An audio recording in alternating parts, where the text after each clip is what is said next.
loving heart, O Lord, and a good cooperativism as you be in the midst of our conversation and fellowship for tonight.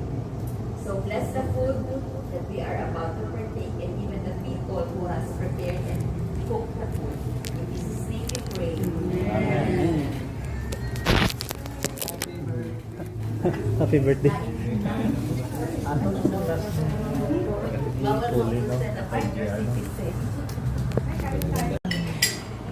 Kahit hindi puro tayo I am dahil ang Christus so happen that tayo ang department who is in charge for the first quarter mortality.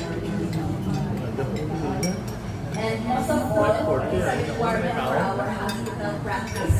So it's a part of accreditation that we need for field health and DOH.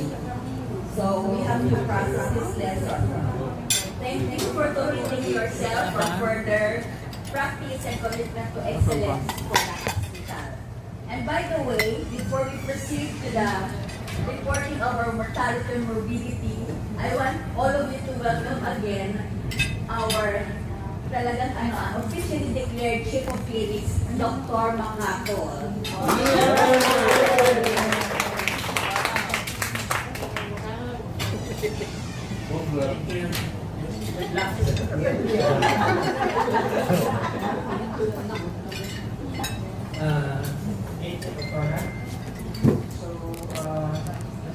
Kaya pala naalala ko nga lang siya mag-visit. I would like to thank the invitation from Dr. Miles to share my recently published case report. So, internationally. So, it's a case report on bronchoscopy. But before I start, let's limit the discussion because short lang po yung time natin. So, these are my objectives. So, part 1 would be an introduction on the basics of flexible bronchoscopy. Part 2, to present the case report.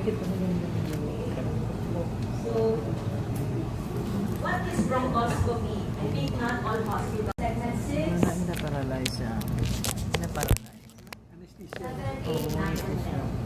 Pero itong level po na ito, nasa third generation pa lang tayo. There are 23 generations po ng airways. So,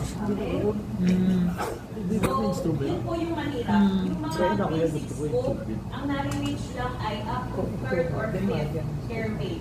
So, paano ba nagbabiopsy ng beyond those areas? So, yun po yung about sa case report na i-present ko.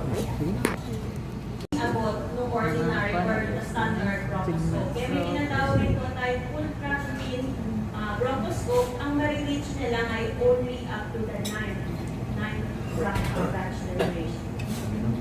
So why might a patient need bronchoscopy? So there are diagnostics as well as therapeutic indications. So for diagnostic, for unexplained cough, stridor, intestinal or hilar adenopathy, nodal staging, pulmonary infiltrates, even pneumonia. Yung pneumonia na nandito po ay if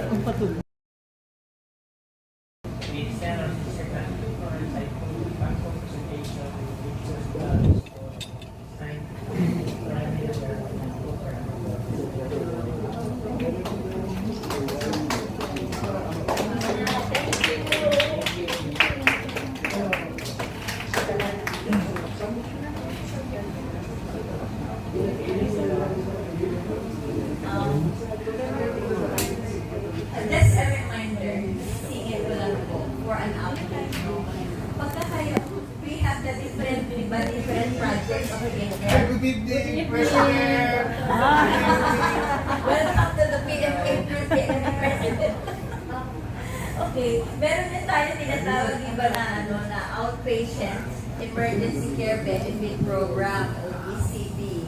In case of emergency, your patient will go to the ER. Kuya gusto na magpahinga. So, kaya pinakiusapan na lang namin na bumalik siya. Sabi niya, babalik lang din ang pagka medyo lighter ang trabaho, lighter load as administrator, tapos iba ang general manager.